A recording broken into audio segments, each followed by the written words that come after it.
네, 반갑습니다. 여러분, 일주일 동안 어떻게 지내셨습니까? 별일 없으세요? 네, 별일 없습니까? 여러분, 생각해 보세요. 별일 없이 이 자리에 오신 것도 하나님의 은혜인 줄로 믿습니다. 아멘. 여러분, 제가 이제 계속해서 우리가 누가복음을 이제 공부를 하고 있습니다. 예수님의 행적을 따라가고 있는데 이제 본격적으로 예수님의 공생애가 이제 시작이 됩니다. 이제 본격적으로 주무시면 안 돼요. 지금 설교 이제 시작합니다. 정신 바짝 차리고 들으십시오. 자, 출애굽기 32장에 보면요, 모세가 40일 동안 시내산에 올라가서 하나님과 영적 교제를 한 다음에 그 다음에 십계명을 받아옵니다. 두 돌판에 받아옵니다. 근데 그동안 산 밑에서 무슨 일이 있었냐면 사람들이 기다리다 마음이 조급해져서 금부치들을 모아서 금송아지를 만듭니다. 이게 뭐냐면 내가 눈에 보여지고 내 손에 잡혀지는 그 하나님을 만들겠다는 생각에 자기의 지식과 자기의 경험을 다 집대성해서 겨우 만든 게 금으로 만든 송아지였다는 거예요. 여러분, 힌두교의 신이 몇 개 있는 줄 아십니까? 힌두교의 신, 인도 힌두교의 신이 3억 3천만 개가 있대요. 3억 3천만 개. 수학하면 인도, 그죠? IT 하면 인도. 그게 아마도 이 신의 숫자를 보면 알 수 있어요. 숫자에 밝은 사람들이라서 그렇다는 얘기도 있습니다. 여러분, 잘 하나하나 제가 힌두교의 신을 다 보여드릴 수는 없지만 코끼리가 사람 모양을 하고 있고 사람이 눈이 3개 있고 4개 있고 팔이 몇 개씩 달려있는 그런 형태예요. 이건요, 사람들이 하나님을 내 눈으로 보겠다, 내 손으로 만지겠다 하는 어긋난 욕망으로부터 비롯된 거예요. 그러니 귀괴하고 흉측한 모습으로 그 신들의 모습이 다양하게 3억 3천만 개가 만들어진 겁니다. 여러분, 금송아지를 만들어서 이스라엘 백성이 무엇을 했습니까? 이것이 우리의 신이고 우리를 출애굽시킨 하나님이다 하고 거기다 경배를 했습니다. 이 얼마나 우스꽝스러운 장면입니까? 사람들은요, 하나님을 보고 싶어 해요. 사람들은요, 하나님을 만지고 싶어 합니다. 그래서 계속해서 예수님의 공생애 동안에 당신이 하나님의 아들이라는 것을 증명하십시오, 증명하십시오, 증명하십시오. 계속해서 시험에 들게 하는 겁니다. 이것들은 아무 필요 없는 행위인데 그것은 왜 그러냐면 요한복음 1장 18절에 보시면 본래 하나님을 본 사람이 없으되 아버지 품속에는 독생하신 하나님이 나타나셨느니라. 오직 예수님이 하나님을 보여줄 수 있다는 겁니다. 우리가 만약에 하나님을 만져보고 싶고 보고 싶다면 예수님의 생애를 가만히 들여다보면 우리가 하나님을 알 수가 있다는 것. 여러분, 이것이 오늘 우리가 누가복음을 깊이 묵상하고 공부하는 이유입니다. 오늘 주님의 행적을 우리가 공부하면서 하나님을 발견하시기 바랍니다. 하나님의 사랑을 발견하시기 바랍니다. 하나님의 그 영원하신 그 사랑하심과 전능하심을 체험하는 복된 시간 되시기를 하나님의 이름으로 축원합니다. 아멘. 첫 번째로 우리가 바라볼 것은, 이 사장을 통해서 바라볼 것은 칭송과 영화롭게 함 사이를 걸어가시다. 주님이 이 땅의 사역은 성자로서 사람들의 칭송을 받기도 하셨고요. 그리고 주님의 행하신 모든 일을 하나님께 영광 돌리는 사역을 우리 주님께서는 하셨습니다. 다시 말씀드리면 사람으로부터 칭송을 받기도 하셨지만 또 우리 주님조차도 하나님께 영광을 돌리는 사역을 온전히 올려드렸다는 겁니다. 그러니 사람으로부터 받은 칭송도 있고 하나님께 올려드린 칭송도 있다는 것입니다. 우리는 주님의 삶을 통해서 우리 하나님의 은혜를 찬양함과 동시에 우리 삶을 통해 어떻게 하면 하나님께 영광을 돌릴까, 이것에 대해서 생각해보는 시간을 가져야 된다는 겁니다. 연말이 되면요, 운동선수들이나 아니면 연예인들이 시상대에 올라서 자기의 시상 소감을 얘기를 합니다. 고마웠던 사람들, 도와줬던 사람들, 또 내 이름 말에 이게 강압했던 친구들의 이름 이렇게 막 얘기를 해요. 그런데 그 사람들이 1년 내내 열심히 노력해서 열심히 부지런히 뛰어다녀서, 아니면 운동선수 4년 동안 열심히 준비해서 올림픽 단상에 올라가서 금메달을 메고 수상소감을 얘기할 때 하나님께 모든 영광을 돌린다라고 말하는 거 굉장히 힘든 일이에요. 그런데 그러는 사람들이 있더라는 거예요. 그것을 단지 그 단상에 올라가기 위해서 열심히 한 것이 아니라 하나님께 영광 돌리기 위해서 하루하루 비짓땀을 흘렸다는 거죠. 거기에 의미가 있다는 겁니다. 그러니 예수님의 삶 자체가 그 33년의 그 모든 삶 자체가 사실은 하나님께 영광 돌리기 위한, 십자가를 지기 위한, 그리고 부활하셔서 승천하시기 위한, 재림하시기 위해, 또 그를 통해서 사람을 구하기 위해, 그들의 죄로부터 구원하기 위함이었다는 것을 우리가 비유해서 생각하시면 됩니다. 칭송과 영광 돌림 사이를 걸어가신 주님을 생각해 보시면서 오늘 설교를 들으시기 바랍니다. 이제 40일의 광야 시험이 끝났어요. 자, 40일의 광야 시험이 끝났습니다. 이제 주님께서는 성령님의 능력에 이끌려서 갈릴리로 가셔요. 여러분, 이게 어떤 의미로 비유할 수 있냐면, 현대전은요, 먼저 어떤 나라와 전쟁이 벌어지면 먼저 공중전부터 시작됩니다. 아시죠? 이라크 걸프전에 그렇게 됐죠. 요즘에는 다 그래요. 먼저 전투기를 띄워서 초토화를 시킨 다음에 그 다음에 지상군이 들어갑니다. 그 지상군부터 들어간 날은 요즘에 없어요. 공중전이 먼저 시작된 다음에 그 다음에 지상군이 들어가는 거예요. 이게 뭐냐면 예수님이 사탄의 시험을 받았다는 것은 공중전과 같은 거예요. 영적인 싸움이라는 거예요. 영적인 싸움이 먼저 이루어진 다음에 그 다음에 지상군이 들어가는 겁니다. 갈릴리로 가셨다는 것은 지상군으로서 완벽한 승리를 마무리 짓기 위해서 들어가시는 공생애의 시작이었다는 거예요. 만약에 예수님의 공생애가 사탄과 하나님과의 싸움으로 끝났다면 이 갈릴리에서의 공생애 시작을 하는 것은 없었을 겁니다. 하지만 지난주에 제가 설교했듯이 하나님께서는 하나님의 백성을 통해서 이 구원 사역을 이루시길 원하십니다. 할렐루야. 그래서 오늘 주님께서는 성령의 이끌림을 받아 갈릴리로 가시게 된 겁니다. 여러분, 예수님의 공생의 대부분의 시간을 갈릴리 나사렛 지역에서 보내셨습니다. 그 이유가 오늘 설교 후반부에 나오니까요. 잘 들으시기 바랍니다. 우리 주님의 이 공생의 시작점을 보면요. 두 가지 포인트를 잡으셔야 돼요. 성령의 능력에 이끌려, 그리고 말씀을 전함으로써 시작합니다. 성령의 이끌림을 받았다는 것, 능력의 이끌림을 받았다는 것, 그리고 말씀을 통해서 시작한다는 것은 마치 27년 전에 우리 구세군 시드니 한육교회가 이 벨모아 땅에 세워지는 모습과도 같습니다.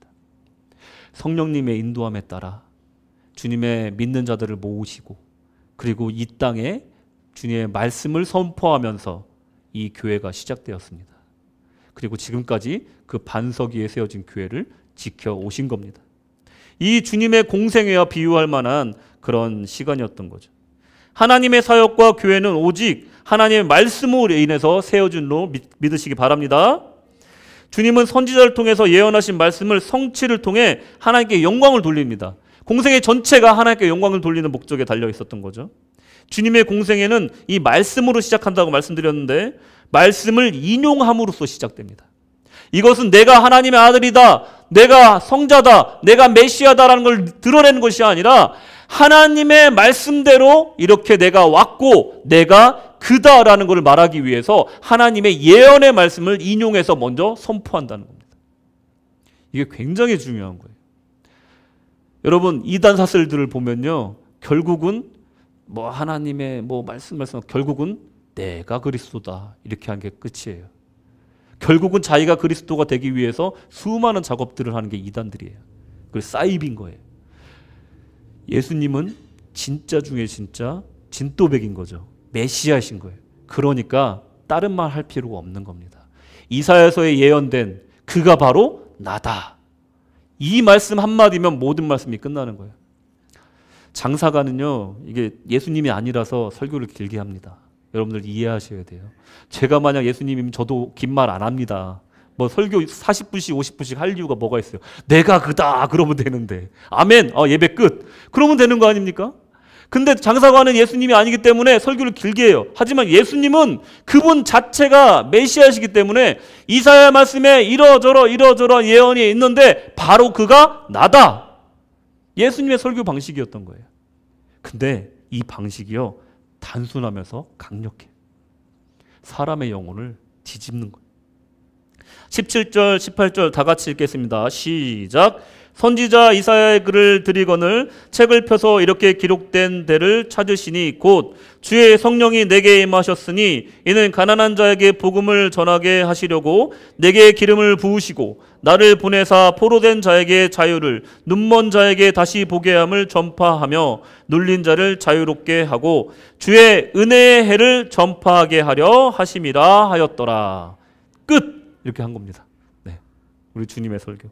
자신을 계시한 이사야서의 말씀을 낭독하고 그 말씀에서 예언한 그 메시아가 오늘날 너희가 보는 나다 그러면서 오늘 너의 귀에 응하였느니라 이렇게 21절에 말씀하고 계신 거예요. 책을 딱 덮으시고 내가 그다 21절에 말씀하시는 거예요. 간단한 겁니다. 진짜는 여러 말 필요가 없어요. 네. 그리고 내가 뭐 유명한 사람이고 내가 어디서 일하는 사람이고 내가 뭐 어디 출신이고 여러 말 할 필요가 없다는 거예요. 유명한 사람은요 먼저 알아보는 거예요. 먼저 알아보는 겁니다. 그러니까 누가 와서 이 간단에 서서 저는 뭐 구세군 시드니 한인교회 담임사관 장광태입니다 설명할 필요가 없는 거예요. 그냥 유명한 사람은 딱 쓰면 저분 나 아는데 먼저 알아보는 겁니다. 우리 주님은 그야말로 그냥 설명이 필요 없는 메시아였던 겁니다. 내가 그다. 내가 그다. 수많은 사람이 지금부터 세례 요한부터 시작해서 계속해서 예수님을 증거하고 있는 겁니다. 그럼에도 불구하고 마지막으로 예수님께 내가 그다라고 확증을 딱 주시는 겁니다. 자, 지난 화요일 날 날마다 주님 따라 온라인 새벽 기도회에서 함께 전한 말씀이 있는데 너희 마음에 그리스도를 주로 삼아 거룩하게 하고 너희 속에 있는 소망에 관한 이유를 묻는 자에게는 대답할 것을 항상 항상 예비하되 온유와 두려움으로 하고. 베드로전서 3장 15절 말씀이에요. 이 말씀은 뭐냐면요, 우리가 항상 복음을 전할 준비를 하고 있으라는 거예요. 네가 예수 믿는 이유가 뭐냐? 너의 신앙의 간증은 뭐냐? 항상 준비하고 있으라는 겁니다. 그러고 그 말씀을 담대히 전하라는 거예요.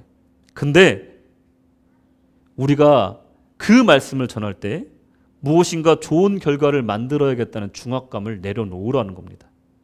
왜냐하면 우리 중에 누구도 사람을 변화시킬 수 있는 사람은 아무도 없어요. 아무리 설득하고 끌고 가봐야 우리는 사람을 변화시킬 수 있는 존재들이 아닙니다. 오직 주님만이 그렇게 할 수 있다는 거예요.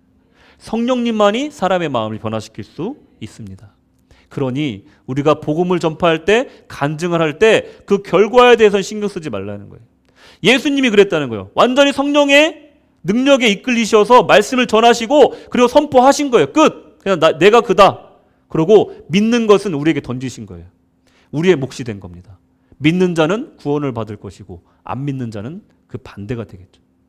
예수님은 이렇게 간략하게 강력하게 말씀을 전하신 겁니다. 이제 하나님의 아들을 믿느냐 안 믿는 자는 이제 사람들의 몫이 된 겁니다.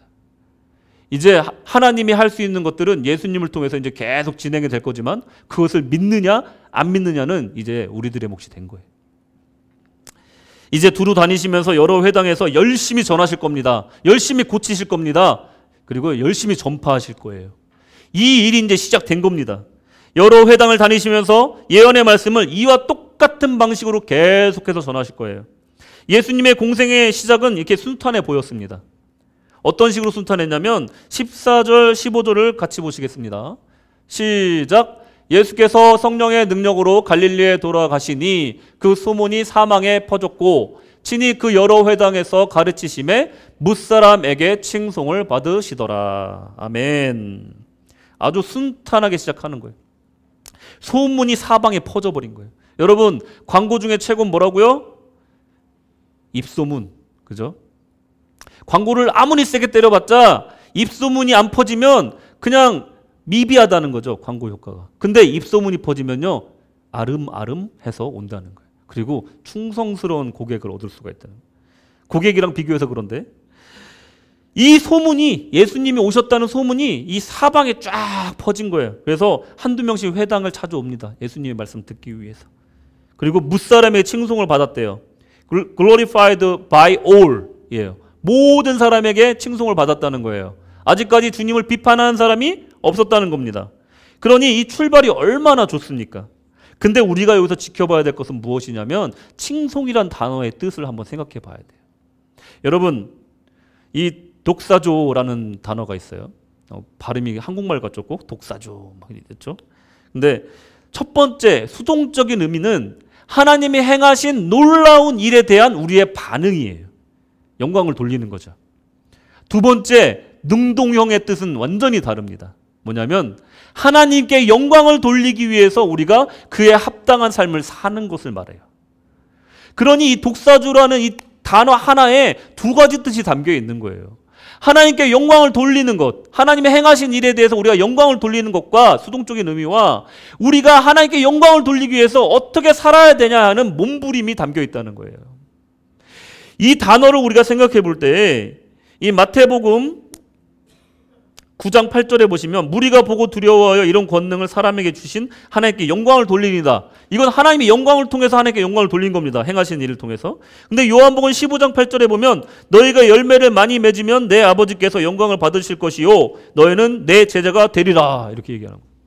영광 돌릴 일을 하면 하나님이 영광을 받으시고 그리고 너희가 제자가 된다는 거예요. 제자의 삶을 반대로 얘기하면 하나님께 영광 돌리는 삶이라는 거예요. 그들이 행하는 모든 일들이 하나님의 영광을 위해서 한다는 겁니다. 여러분, 우리 흔히 하나님의 영광을 위해서 산다라고 얘기를 하지만 우리가 실질적으로 하나님께 영광 돌릴 일이 무엇인지 매일매일 고민하고 그에 따라 살아갈 때 하나님께 독사조, 하나님께 영광을 돌릴 수가 있다는 겁니다.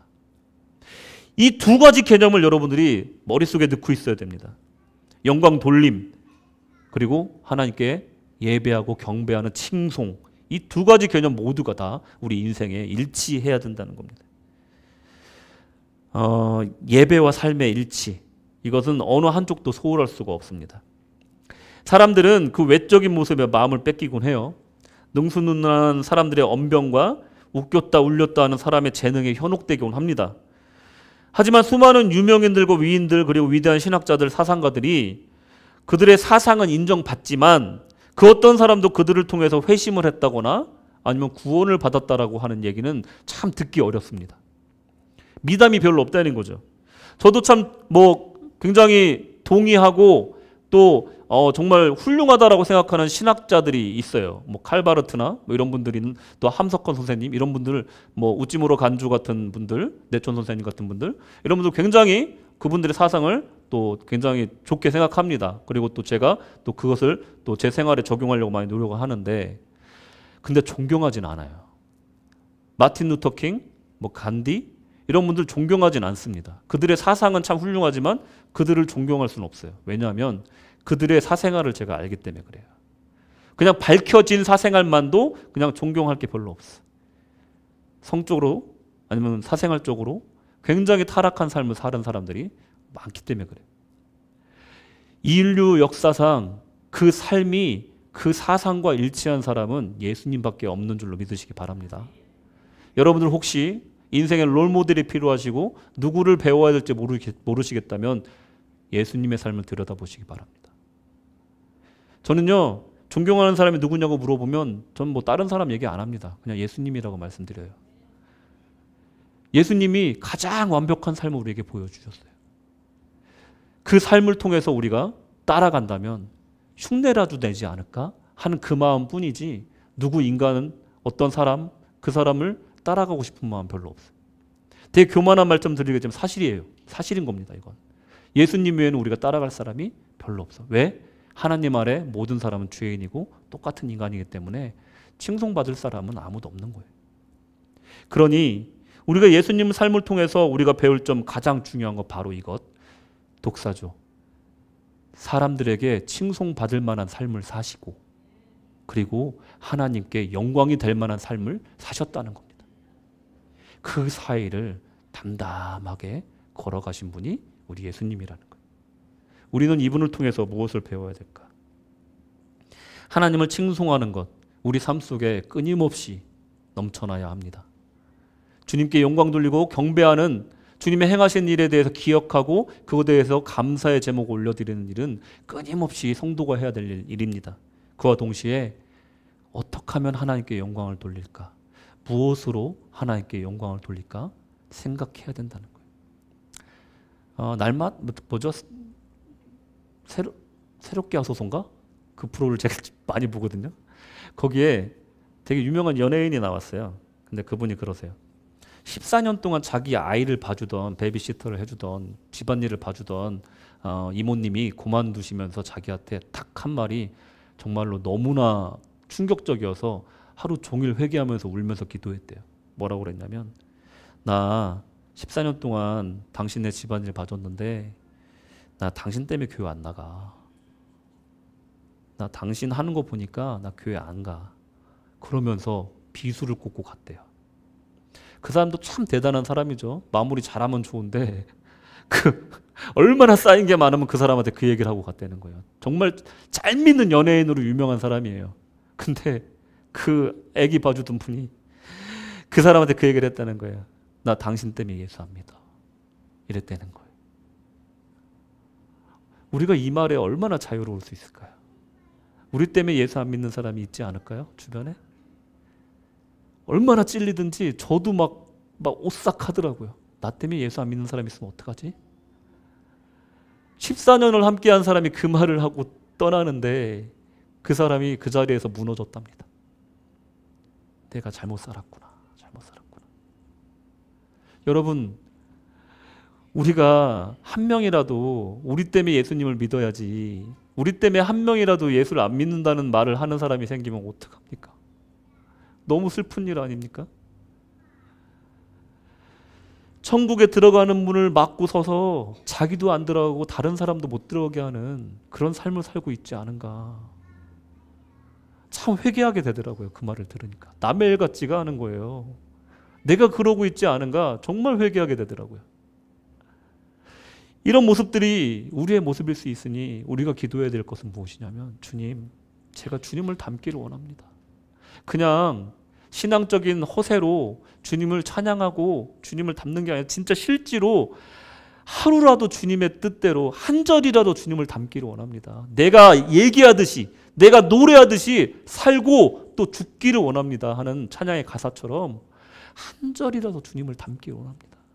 저 교만 다 빼고 말씀드리면 정말 한 절이라도 주님을 닮기를 원합니다. 이 기도를 우리가 올려야 되지 않는가, 오늘 생각해 봅니다. 두 번째로, 배척하는 그들 가운데 지나가신 예수님입니다. 16절부터 30절까지는요 전혀 정반대의 상황이 벌어져요. 오늘 본문은 공생의 시작점에서 이게 순탄하게 시작하는 모습을 보여주고 바로 아주 부정적인 면을 보여줘요. 그것은 주님을 배척하는 사람들이 나타났다는 거예요. 나사렛이라는 곳에, 주님께서 갈릴리 안에 있는 나사렛이라는 곳에 딱 오셨는데 백성들이 처음에는 말씀을 듣고 은혜를 받는 것 같아. 그러더니 말씀 끝에 뭐라고 그러냐면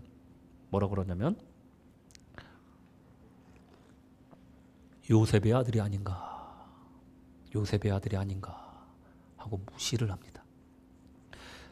저 청년 우리랑 같이 동고동락하던 사람들 아니야? 저 청년 내가 잘하는 걸 어렸을 때 뛰어다니던 걸 내가 봤는데 갑자기 메시아라고? 요셉의 아들이 아닌가, 이렇게 하는 거예요. 그것도 부족해가지고 예수님을 죽이려고까지 합니다. 위협을 하는 거죠. 예수께서 그 자라나신 곳 나사렛에 이르사 안식일에 늘 하시던 대로 회당에 들어가사 성경을 읽으려고 서심해 하시던 대로 하신 거예요. 늘 하시던 대로 하신 겁니다. 아까 말씀드린 그 설교 방식 있죠. 이사야서 말씀을 선포하고 그리고 그 안에 내가 그다, 그 말씀이 응했다라고 선포하는 거예요. 그 방식 그대로 선포했는데 갈릴리 다른 지역에서는 예수님이 칭송을 받지만 나사렛에서는 사람들이 배척을 하는 겁니다. 이게 어찌된 일인가. 하나님 말씀은 똑같아요. 전하시는 분도 똑같아요. 하지만 반응이 다르다는 겁니다. 반응이. 누군가는 개떡 같은 말씀을 들어도 찰떡같이 듣는데 어떤 사람은 완벽한 설교 말씀을 듣고 나서도 은혜를 못 받는다는 거예요. 나사렛이 그랬다는 겁니다. 나사렛이. 우리 주님께서 이 나사렛에서 이 말씀을 전하실 때 이 이사야서 9장 1절에서 2절 말씀, 또 이 이사야서 말씀을 인용하시면서 전달한 이 말씀이요, 사실은요 갈릴리를 위한 말씀이기도 하고 이 세상을 위해서 말씀이기도 하지만 더 정확히 말하면 나사렛에 가장 합당한 말씀이라는 거예요. 제가 설명을 드릴게요. 왜 이들은 하나님께서, 우리 예수님께서 이 땅에 오신 목적을 마태복음 4장 16절에 뭐라고 얘기하냐면, 다 같이 읽겠습니다. 마태복음 4장 16절 시작. 흑암에 앉은 백성이 큰 빛을 보았고 사망의 땅과 그들의 앉은 자들에게 빛이 비치었도다 하였느니라. 예수님이 이 땅에 오신 목적은요, 흑암에 앉아있는 백성들에게 빛을 비추기 위함이에요. 죄악 가운데 있는 자들에게 구원을 주기 위함이라는 겁니다. 왜 그러면 주님께서는 이들에게, 나사렛에 사는 이 사람들을 특별히 흑암에 앉은 백성들이라고 표현을 했을까? 그것에 대해서 지금 설명을 드리겠습니다. 갈릴리는요, 원이란 뜻입니다. 원. 원이라는 건요, 둥글둥글한 걸 의미하기도 하지만 폐쇄적인 것을 의미하기도 해요. 여러분들 일본에 보면은, 일본의 그 전통 스포츠가 뭐죠? 그 있잖아요. 좀 남사스럽게 옷 입고 하는 거. 스모. 그죠? 그게 무슨 원리인지 아세요? 동그란 이 자기縄張리에서 다른 사람을 밀어내면 이기는 겁니다. 그게 스모의 원리예요. 그러니 이 동그라미라는 것은 어떻게 보면 우리 사람들이지만 어떻게 보면 폐쇄되었다는 뜻을 갖고 있는 거예요. 갈릴리란 뜻이 바로 그 뜻입니다. 둥그렇다, 원이다, 이런 뜻을 갖고 있는데, 그 당시 갈릴리라는 곳은요, 외국 사람들, 이방인들이 가장 많이 사는 동네였어요. 그러니까 서울 경기 지역으로 말하면 안산 같은 곳이에요. 외국 사람이 가장 많이 모여 사는 곳이었어요. 갈릴리. 그 중에서도 나사렛. 그곳이었다는 거예요. 여러분, 갈릴리는요 굉장히 살기 좋은 곳입니다. 지중해 기후예요. 지중해를 접했기 때문에. 그리고 갈릴리 호수가 있기 때문에 물을 구하기도 쉬워요. 그리고 또 산간 지역들이, 그냥 높지 않은 산들이 계속 있어서 거기서 높은 지역에 있으면 선선하니 살기 참 좋고, 땅도 비옥해요. 역사가 요세푸스는 갈릴리에 대해서 뭐라고 얘기했냐면, 경작되지 않은 땅이 하나도 없다라고 말할 정도로 아주 비옥한 땅이었다라고 기록하고 있어요. 여러분 생각해 보세요. 비옥하고 살기 좋은 곳에 신분이 낮은 사람들은 어떻게 살까요? 마치 조선시대 때 비옥한 대토지 지역에, 뭐 호남 평야 같은 곳에 양반이 많을까요? 아니면 소장농이나 노비가 많을까요? 소수의 양반이 있고 수많은 소장농과 노비가 함께 사는 곳이 그 호남 평야나 같은, 그런 김해 평야 같은 평야지대라는 거예요. 곡창지대. 저는요, 누가 자기네 조상이 양반이라고 하면 안 믿어요. 왜 그런지 아세요? 구한말에요, 조사를 해봤더니 양반이 상민보다 더 많았대요. 돈 주고 족보 산 사람이 더 많았대. 이게 뭔지 아세요? 내가 어디 출신인데 거기 우리 조상이 양반이었어, 이렇게 얘기하신 분들은 대부분이 다 양반일 수도 있지만 아닐 수도 있다는 거예요. 그 소수의 양반, 그 후손이 얼마나 되겠습니까? 대부분은 소장농이고 노비였다는 거예요. 그러니 갈릴리도 마찬가지입니다. 소수의 양반들과 소장농과 노비들이 대부분을 이루었던 것이 갈릴리였다는 거예요. 속주들이 그곳을 다스렸습니다. 로마 황실에서는요, 속주들에게 의무를 주고, 그리고 누릴 수 있는 혜택도 동시에 줬어요. 너네가 이거를 주면 이거를 너에게 허락해 주겠다. 그게 프리스티지예요. 그러니까 노마 말에서 온 말이에요. 혜택을 프리스티지라고 얘기하잖아요. 그 노마 말에서 온 거예요. 라틴어에서 온 거예요. 그 안에서 네 마음대로 다 해먹어라, 이 말이에요. 백성들한테 얼마를 해먹든 상관없으니까 네 의무만 다하면 네 마음대로 해먹어라, 이거예요. 속주들한테 그렇게 준 거예요. 여러분, 유대인 소장농 한 명이 100을 번다고 했을 때 1%는 성전세로 냅니다. 그리고 10%는 종교인들을 위한 11조를 냅니다. 그거를 한 번만 내는 게 아니에요. 1년에 3번 나가요. 성전에 올라가야 돼요. 그러니 33%. 자, 그 외에 항만세, 통행세, 또 그리고 생산세 지주에게 내고 또 로마 정부에게 냅니다. 그 중에서 통행세는 세리 마태가 걷던 게 통행세예요. 항만세는 왜 내는지 모르겠어요. 이걸 다 합치면요, 100을 벌면 60은 다 떼가는 거예요. 60은. 아무리 내가 열심히 해봐야 60은 다 가져가는 거예요. 근데 가뭄이 오거나 홍수가 나면 그 책임은 이 40 안에서 해결해야 되는 거예요. 그러니 홍수가 나고 천재지변이 나면 수많은 사람들이 엄청난 빚을 지고 노비로 전락하는 것이 흔했다고 합니다. 그러니 이 사람들이 얼마나 억압받고 살았겠습니까? 아무리 노력해도 내 손에 쥐어진 것 하나도 없고, 아무리 노력해봤자 60%는 다 날아가고, 하늘도 무심하시지 홍수가 나고 가뭄이 오면 그걸 다 내가 책임지다 보니 가족들을 다 노비로 팔고 자기도 노비로 전락하는 일이 비일비재했다는 거예요. 그러니 이 사람들의 마음이 얼마나 강팍했겠습니까? 그래서 성경은 이들을 흑암에 앉아있는 백성이라고 표현을 한 겁니다. 여러분들이 그 상황이라면 어떻겠어요? 노력해도 구멍이 안 보여. 솟아날 구멍이 안 보이는 겁니다. 그 상황에 나사렛이 있었던 겁니다. 그런 그들에게 은혜의 말씀을 선포하고자 주님께서 오셨는데 배척을 하는 겁니다. 우리 주님 마음이 어땠을까요? 이사야서 9장 1절 2절에 보시면 전에 고통받은 자들에게는 흑암이 없으리로다.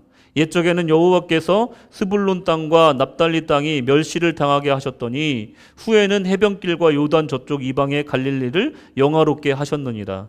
흑암에 행하던 백성들이 큰 빛을 보고 사망의 그늘진 땅에 거주하던 자에게 빛이 비치도다. 아멘.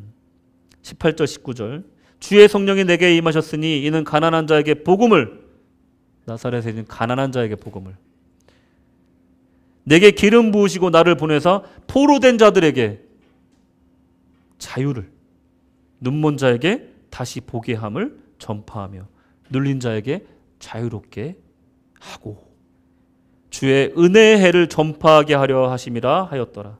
이 은혜의 해라는 건요, 안식년이에요.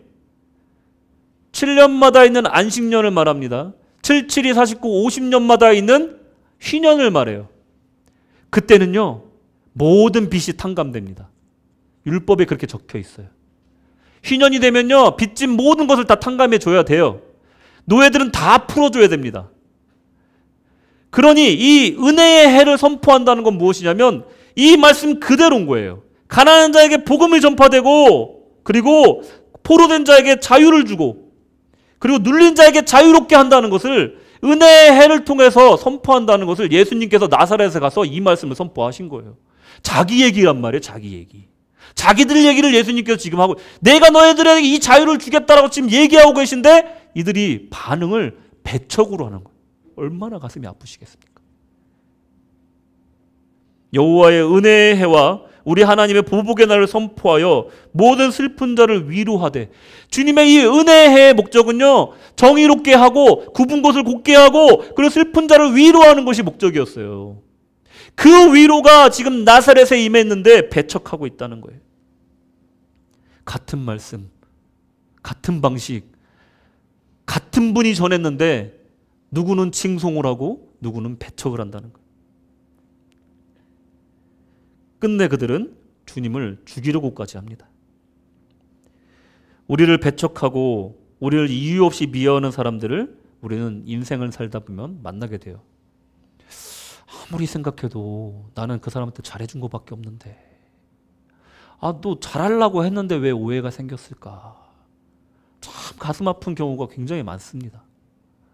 나는 좀 걷어서 도와주려고 했는데 어느 날 보니까 나의 뒤통수를 치는 경우가 있다는 거예요. 인생 살다 보면요, 이런 일이 수없이 많이 있습니다. 그럴 때 우리는 이런 상황을 어떻게 감내해야 되느냐, 그것에 대해서 우리가 오늘 본문을 통해서 얻을 수 있는 인사이트는 뭐냐면 주님 하신 대로 하면 된다는 겁니다. 주님은요, 자신을 낭떠러지에 떨어뜨리려고 했던 그 사람들을 대항하지 않습니다. 가만히 그들 사이 가운데를 조용히 지나가십니다. 비굴해질 필요도 없다는 거예요. 그들과 싸울 필요도 없다는 거예요. 가만히 그들 사이를 당당히 걸어서 지나가서 멀리 가라는 겁니다. 싸우면 싸울수록요, 시시비비를 가리면 가릴수록요, 우리 자존감을 갉아먹을 뿐입니다. 사람들하고 다퉈봐야 답이 없어요. 내가 볼 땐 잘못했는데 그 사람은 잘했거든. 그러니 이 시시비비라는 것이요, 그냥 감정의 소모일 뿐이라는 거예요. But passing through their midst, he went away.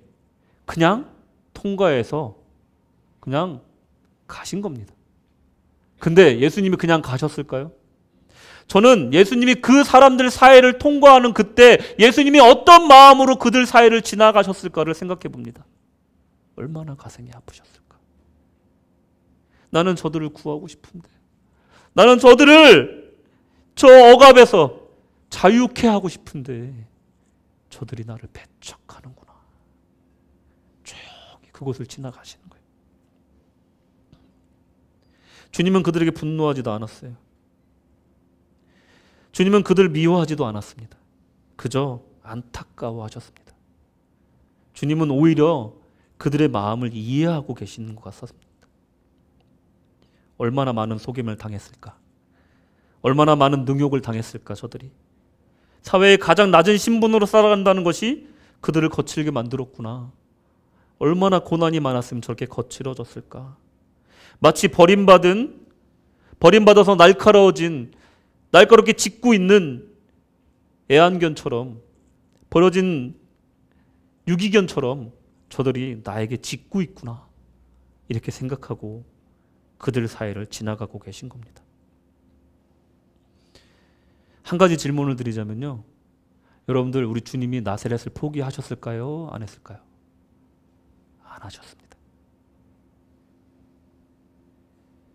마가복음 3장 14절, 15절에 보면, 14절, 15절에 보시면 나사렛에 보냈다라는 정확한 표현은 없지만 갈릴리 전체, 그 중에서 나사렛을 차별했다는 내용도 없습니다. 그러니 갈릴리 전체에 예수님의 제자들을 보내서 이에 12를 세우셨으니 이는 자기와 함께 있게 하시고 또 보내사 전도하며 귀신을 내쫓는 권능도 가지게 하려 하심이로라.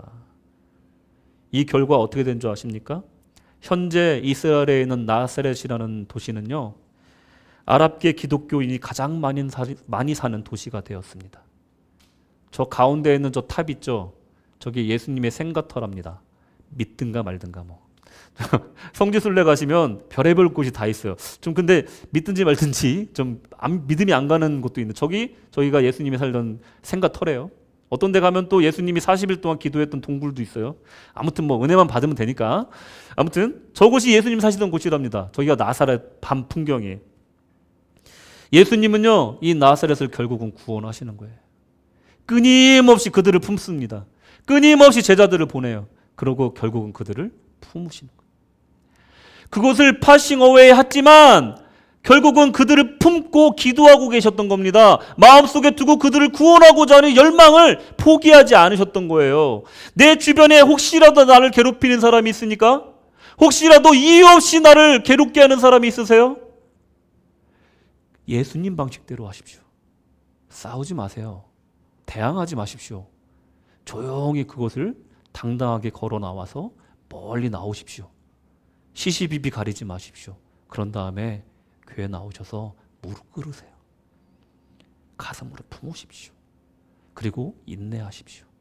그들이 돌아올 때까지. 우리 주님은요, 이렇게 미움 받을 때 오히려 기뻐하라고 얘기하십니다. 마태복음 5장 11절 12절에 보시면 나로 말미암아 너희를 욕하고 박해하고 거짓으로 너희를 거슬러 모든 악한 말을 할 때에는 너희에게 복이 있나니 기뻐하고 즐거워하라. 하늘에서 너희 상이 큼이라. 할렐루야. 예수 믿는 사람들은요, 눈앞에 있는 것만 보지 않습니다. 그죠? 그게 우리의 영혼이 힘이 있다는 거예요. 예수 믿는 사람은요, 당장 힘든 거에 흔들리면 안 된다는 거예요. 예수 믿는 사람은요, 하늘의 상을 바라보고 사는 사람들이에요. 그러니 이유 없이 억울한 일을 당하여도 그 사람들을 예수님처럼 품으라. 그래서 나는 기뻐하고 주님 안에 즐거워하니 오히려 이 사람들이 나를 박해하는 것이 이들을 전도할 수 있는 기회다. 그래서 나는 하늘나라 가면 예수님 얼굴과 얼굴로 맞댈 때 주님 저 잘했지요 하고 예수님께 말할 수 있다. 큰 상 받을 수 있다. 이 마음으로 사람들 대하라는 겁니다. 어줍지 않게 용서하라는 말을 하지 않습니다. 용서가 얼마나 힘든데요. 용서를 사람이 어떻게 합니까? 진정한 용서요, 정말 힘듭니다. 정말로 그건 하나님이 주신 마음이지 사람이 노력해서 되는 게 용서가 아니에요. 어줍지 않게 용서하라고 다른 사람한테 권면하지도 마십시오. 단지 이 방법을 알려주십시오. 야, 거기서 싸우지 말고 나와. 그러고 우리 기도하자. 야, 거기서 시시비비 가려봐야 뭐해. 나와. 우리 기도하자. 주님이 이 일을 통해서 저 사람을 구원하실 거고 큰 상을 주실 거야. 우리 추스리자.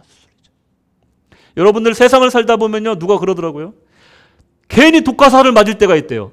이렇게 맞을 때가 있대요. 그러면요, 여러분들 어떻게 해요? 대부분의 사람들은 독가사를 맞으면요, 어떤 놈이야? 그러고 찾아요. 누가 나한테 아무 이유 없이 독가사를 쐈어? 하고 이게 찾는데요. 그럴 때입니까? 아니에요. 여러분 몸에 독가사를 먼저 뽑으셔야 되고요. 여러분 몸에 퍼져가고 있는 독을 빨리 해독하셔야 되는 거예요. 누가 쏜 게 뭐가 중요합니까? 주님, 제가 상처받았습니다. 치료해 주십시오. 주님, 제 마음이 너무 아픕니다. 잠도 못 자겠습니다. 하나님, 치료해 주세요. 기도해야지. 어떤 놈이 나한테 이 독가사를 쐈어? 찾을 필요가 없다는 겁니다.